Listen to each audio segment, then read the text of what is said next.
All right, Captain ADD here. I'm supposed to be working on work stuff, and I keep floating around Twitter and finding different content and got an opinion on everything there. So this one isn't fully thought out. I mean, I'm familiar with the topic. I'm looking for someone to do some research on this.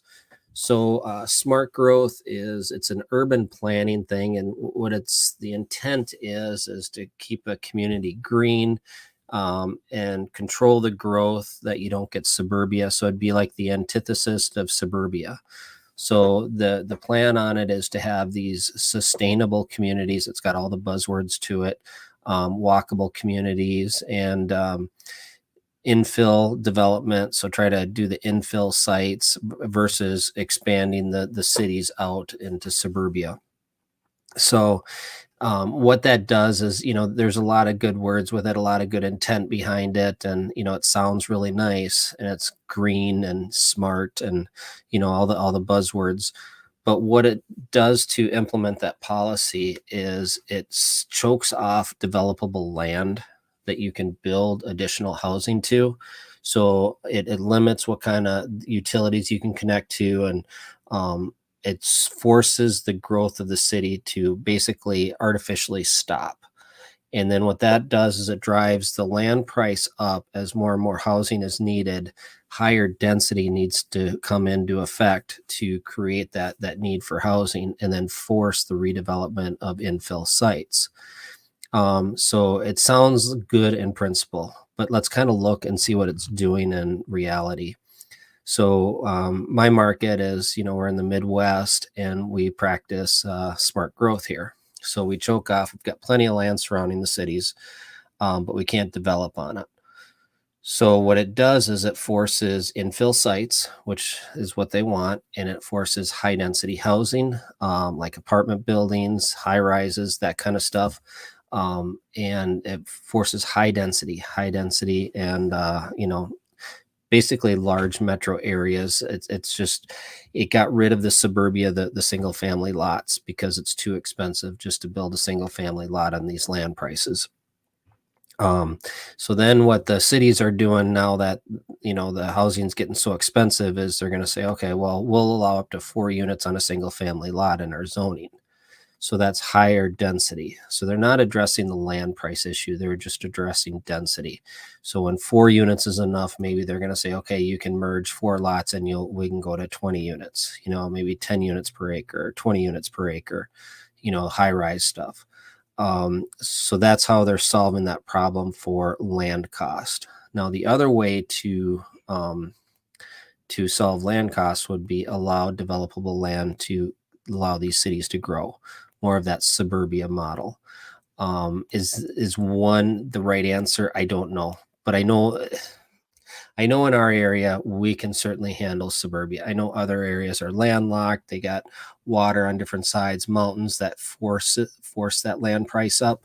We're not contending with that. We have farmland. We could just keep going. We could keep land price super affordable, but we don't. And I think that has bad consequences. What it does is it creates the affordability problem with housing. It creates homelessness as the bottom rung keeps falling out. It forces high density housing, and then the single families, you start getting into $400,000 for a starter home. It gets to be rough. Most people can't afford it. So it's just I wanted to see if anyone else has been experiencing this in their market. I'm going to kind of show you this. And what we have here is, see if I can bounce to it, typical home value. So I'm kind of in this market here. So we're at 433, for a median house, 400, 400. You get out into Seattle. I know this Seattle has smart growth. That's kind of the West Coast is where it started. And if you look at the West Coast, that's the higher home prices, right? They have some geographical challenges, and they have a higher population. I get that. But they also implement the smart growth policy. So my theory, and I don't have the stats to prove it, I've been trying to see if I can come up with some quick searches on that, is that anywhere there's high on affordability, you're going to find smart growth policies.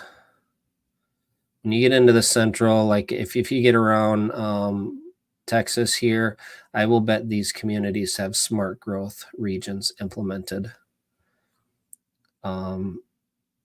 You get up around some of these communities, this is probably Atlanta, and this is probably Nashville area. I would bet that Nashville and Atlanta also have smart growth. So that's my theory. That's my thesis. And what I wanted to do was, let's go share this tab instead. So I thought AI could solve a lot of these problems, right? AI is just kind of at its infant stage, and I don't really know how to operate it properly. So I just want to take a list of the most expensive housing markets from this article and verify if any of these markets implement smart growth. And then Grok, this is Twitter's AI, came back with these cities implement smart growth. So it's part of my thesis being proven true, but it's not fully researched. So that's one aspect of it. And then you can kind of go, this is another map showing the affordability. If you go back to Hennepin County here, there's an $18,000 spread between median income and median house price, what it takes to qualify. And then you get out to the Seattle area, and that's like 45, 36, down around California here, 75, 100,000, San Diego, 90,000. Same in Florida. I don't know if Florida is doing the smart growth or if that's just strictly population. I know New Mexico, Colorado does some of that, the smart growth. So if you start looking at this, my thesis is a lot of this housing affordability is self-inflicted. We vote these policies in that sound good, these platitudes, and what we do is we drive the price of housing up. We make land unaffordable. We make the development unaffordable, and that forces house prices up, and then it pushes people down the property rung, moving down in the size of home, the quality of home, and everyone just keeps moving down the rung till the bottom falls out, and then we have these homeless camps. I believe a lot of the housing issues is part of our policy. Now, it's not just smart growth. It has to do with the building codes, making the safety such a priority that no one can afford to build to these safety standards. And energy efficiency. No one can afford to build to these energy efficiencies. Locally here, they want to do fire sprinklers in all the houses. And that would have added like $25,000, $35,000 to every home price or something ridiculous. So those are the things where you get diminishing return for every dollar you spend for safety return. Like there should be some codes in place for safety. Absolutely. But now it got to a point where people are just pushing this legislation through to sell their products, the arc fault breakers. It's a lot of this stuff drives housing affordability crisis. But my main focus, my main thesis was the smart growth policies. And this just flies under the radar because there's not a source that says these are the regions that implement smart growth policies. They're suggestions, they're buzzwords, they're guidelines, and there's not like an exact formula. So it would take someone to start doing some research and searching all the municipalities, the cities' websites and their zoning, and just Google searching or just searching their websites for smart growth, and then start to compile a database. I'm not good with AI yet, where I could just have AI go out and do it. So I was just curious if anyone else out there has run into any of this research out there. The first step in making housing affordable is getting that land price down. And part of getting that land price down is allowing land to be developed for single family homes. And it's not just a density is not going to solve this. We also need single family homes. We need a mix of housing. We can't all live in Soviet style housing. That'll be the haves and the have-nots. That's not a good solution just to make higher density.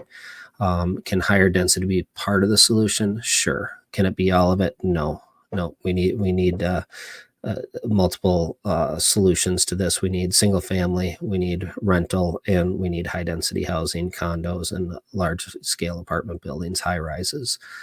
So that's what we got with the growing population. At some point, we're going to hit where that population isn't growing, but right now we're going into higher demand with the millennial generation in their mid 30s now, at prime home buying age. And then we have these millions of illegal immigrants coming in, creating more demand for housing. And yet we've choked off the amount of land that we can add for housing. That creates a real problem. And that's what we're feeling. That's that pinch. So if anyone's good with research, if you could reach out to me, I would love to dig into some of this research. And it's just the bandwidth time. I should be working on work stuff, and then I find these articles online and I start getting sidetracked. So I thought I'd just share my thoughts. It's kind of a rant in the middle of the afternoon here, but it's probably time for me to get back to work. So if you got any questions, reach out. And if you got any ideas on how to create a database of all the areas that are practicing smart growth, and see if there's a correlation or causation. That's the famous words, right? Causation or correlation doesn't equal causation. This one I think is causation, but until we have the data, we don't know. So that's all I got right now. Just wanted to share my thoughts, and I'm going to sign off, and we'll talk to you soon.